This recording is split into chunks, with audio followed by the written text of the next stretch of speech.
The Right Honourable Winston Peters.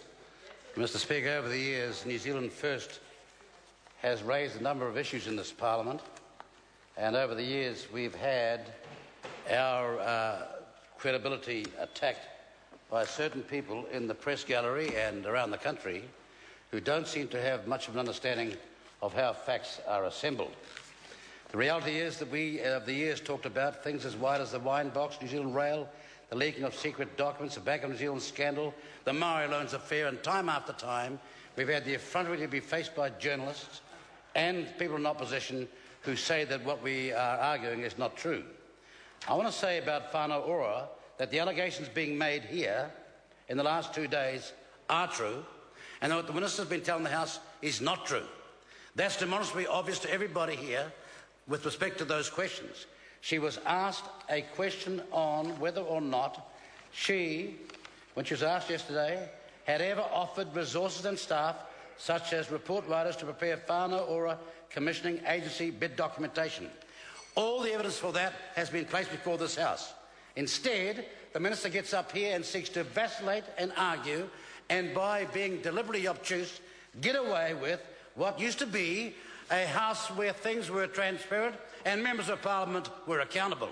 This is a disgrace, and all over this country there are people writing in, I'm sure even to you, Mr. Speaker, to say what a disgrace I think it is.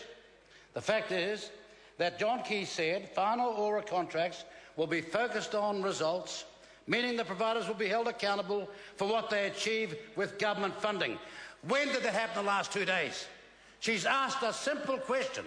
Did this or did this not happen? And 2 days later, you have got officials in this Parliament and members of Parliament and certain people in the media who wouldn't know a Maori if they fell over one, having the effrontery to challenge someone whose information is based on documentation and Maori information as well. This is the bureaucracy of the Brown Table, to transfer of hundreds of millions of dollars from worthy social causes to the elite mates and supporters of the Maori Party. They have been caught out yet again with their pork and puha politics. It's a blatant and barefaced use of public money to fund a completely separate system.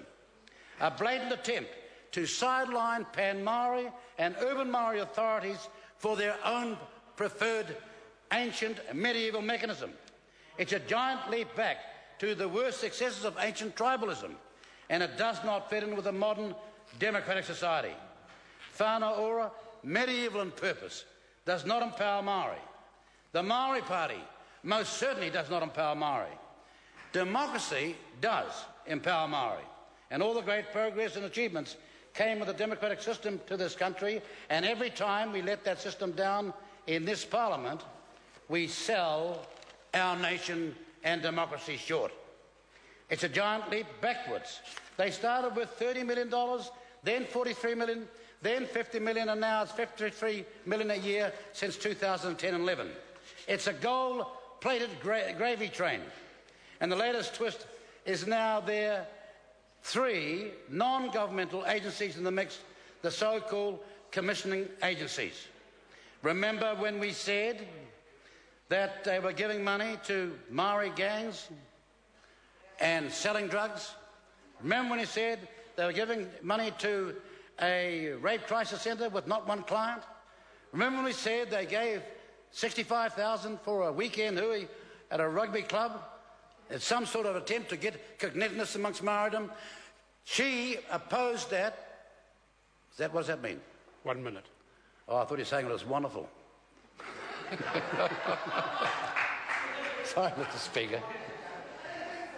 Tariana Turia, in this House and outside it, denied it in the face of the media, and I want to tell the New Zealand media, you do Maoridom no good, or this nation any good, if you think you can take sides and somehow this issue will go away.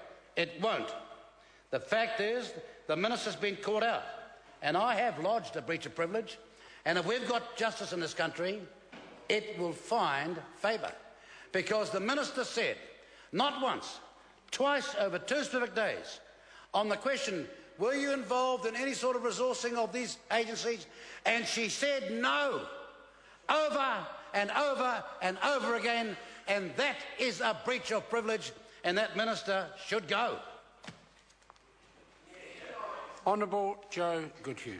Mr Speaker, as I rise for this general debate today, I do so knowing that the feedback I'm getting from the people of my Rangitata electorate is that they are